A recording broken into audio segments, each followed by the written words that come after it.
Nous voici dans une nouvelle vidéo. Alors nous avions fait la transition montante avec espoir et cette fois-ci donc nous allons faire la transition descendante, donc du trot au pas. Alors l'objectif est toujours le même, c'est-à-dire la tonicité. Il faut vraiment que vous gardiez à l'esprit que pour pouvoir avoir un cheval musclé et un cheval décontracté, il faut que votre cheval soit actif dans les postérieurs. Il faut vraiment qu'il y ait du mouvement en avant. Vous ne pouvez rien avoir s'il n'y a pas de mouvement en avant. Donc là, vraiment, l'objectif, c'est qu'elle ait toujours envie d'avancer dans sa transition descendante et qu'elle ne se mette pas en mode cuvette quand elle va faire sa transition. Donc, là, je veux vraiment que le trot reste tonique et qu'elle ne freine pas. Je veux du contact dans les mains, donc c'est pas moi qui tire, c'est vraiment elle qui met le contact. Donc j'accepte le contact qu'elle me met et je vais commencer à lui demander la transition avec mon dos et mon objectif c'est que de la diluer le plus possible. Voilà. Ah, c'est bien. Donc je vais continuer à lui demander l'activité avec les jambes. Pendant la transition, il faut vraiment essayer qu'elle n'essaye pas de piler avec ses postérieurs pour faire sa transition descendante. Elle doit vraiment rester tonique.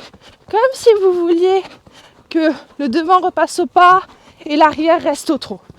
Toujours avoir envie de faire une foulée en plus du nécessaire. Voilà. Là, je commence à demander la transition. Vous voyez, c'est vraiment...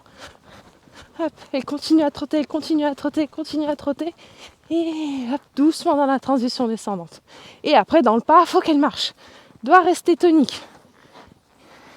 Et on va recommencer.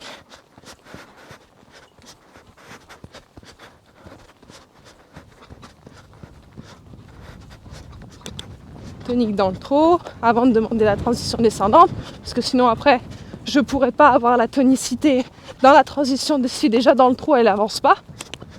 Mais j'essaie de compenser ce besoin de s'appuyer par beaucoup de jambes.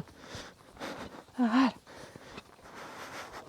Que ça vienne pas une manière, que son enfermement ne vienne pas une manière d'éviter de faire l'exercice.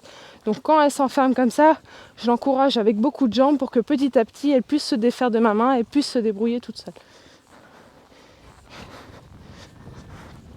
Voilà.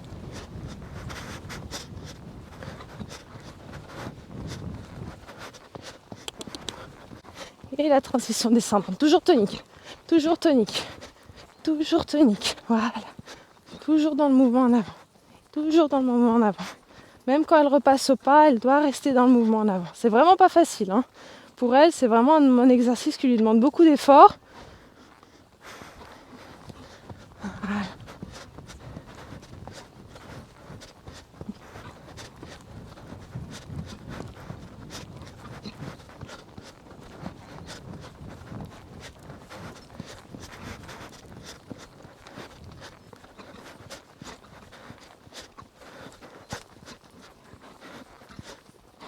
Et oui, on continue d'avancer. Voilà.